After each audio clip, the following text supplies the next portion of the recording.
Well, How do you deal with the population churn of congregants? that is in all honesty, the most definitive factor in terms of ministry and discipleship for us. The churn has increased post-COVID. The rates of rent are at historic highs.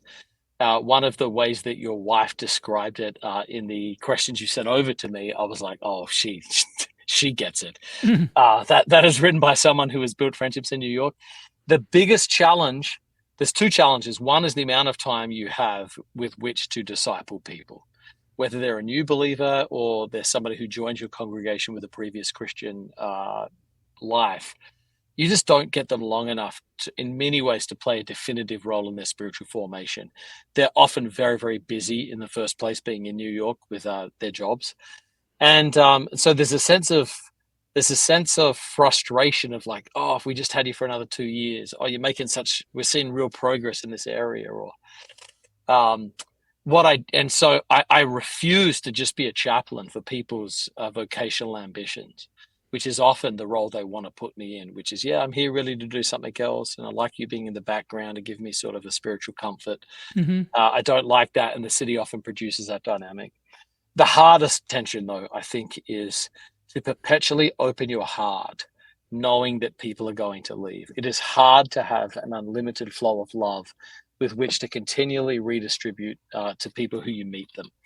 Now, on paper and theologically, everyone should say, well, of course, we're all called to have an unlimited flow of love like Christ. And I say, well, you've never passed that in New York then, because it turns out the human relational dynamic of getting to know one another, building trust, being willing to be vulnerable, growing over time is actually a very challenging component. So that's the biggest thing. People say, what do you think is your biggest threat? Is there going to be a sex scandal or a money scandal? My answer is like, God willing, I don't think so. The biggest thing will be fatigue of love because everybody leaves. Even, relationally, when you were younger, when you're dating, if someone breaks up with you, they have psychologically prepared themselves to move on and begin another life. But the person who was broken up with is often sitting there going, was it me? Could I have worked harder? You were the person perpetually being broken up with in New York. So there is that sense of challenge. So how do we respond to that? We ask God for increasing grace. We ask God to increase our capacity to love and to give ourselves away. So that's a deep reliance on the Spirit's work within us.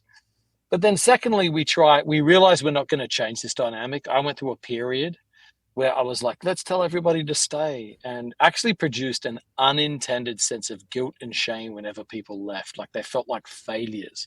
I've really backed off that position, though I still try and model an inspiring sort of commitment.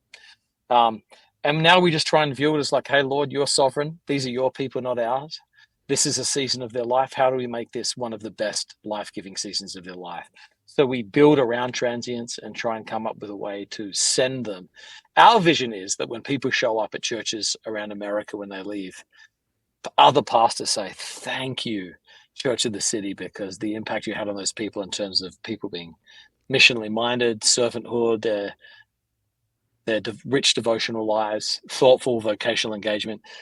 This is a gift from your church to ours. So we're trying to equip people and send them rather than shame them and let them sneak out the back door.